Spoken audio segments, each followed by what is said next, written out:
Metal presence কৃষি সংবাদ সুজলা সুফলা।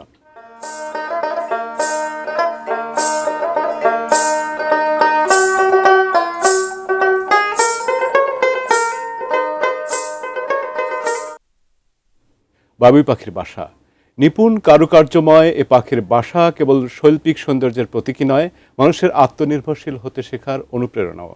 কিন্তু সময়ের বিবর্তনে হারিয়ে যাচ্ছে বাবুই পাখি। যশোরের অভয়নগর উপজেলার কয়েকটি গ্রামে এখনও চোখে পড়ে কিছু বাবুই পাখির বাসা।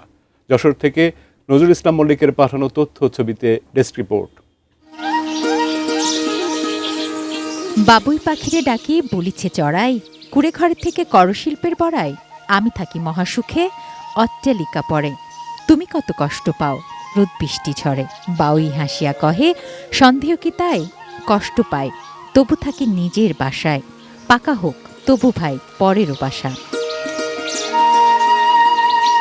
কবি রজনীকান্ত সেনের স্বাধীনতার সুখ কবিতার মধ্যে ফুটে ওঠে প্রকৃতির নিপুণ কারিগর বাবুই পাখি ও তার আত্মমর্যাদার কথা। যদিও এখন বলতে গেলে চোখেই পড়ে না বাবুই পাখি ও তার দৃষ্টিনন্দন সেই ছোট্ট বাসা।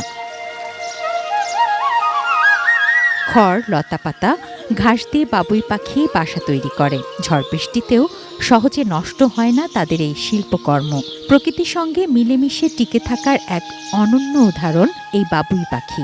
সম্প্রতি তাদের দেখা মিলেছে যশোরের অভয়নগর উপজেলার কয়েকটি গ্রামে। বাবুই পাখির এই বাসা দেখতে ভিড় করছেন কৌতূহলী মানুষ। তাল গাছে প্রচুর পরিমাণে বাবুই পাখির বাসা আছে, আমরা প্রতিদিন দেখতে আসি, আমাদের খুব ভালো লাগে। এই পাখি এবং পাখির বাসা সংরক্ষণের জন্য সরকারিভাবে পদক্ষেপ নেওয়া হয়। বর্তমানে যেমন তাল জাতীয় গাছ হারিয়ে যাচ্ছে, তেমন হারিয়ে যাচ্ছে বাবুই পাখিও। পরবর্তী প্রজন্ম যেন পাখিটি সম্পর্কে জানতে পারে, এজন্য তাল গাছ, খেজুর গাছ সহ দেশীয় গাছও আরও বেশি করে লাগাতে হবে। পরিবেশ বান্ধব কৃষি ও কীটনাশক নিয়ন্ত্রণেও উদ্যোগ নেওয়া জরুরি বলে জানান এই কর্মকর্তা।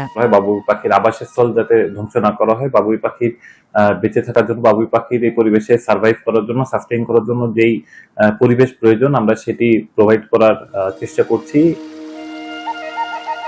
তুনা সিনা তনু, ডেস্ক রিপোর্ট, এটিএন নিউজ।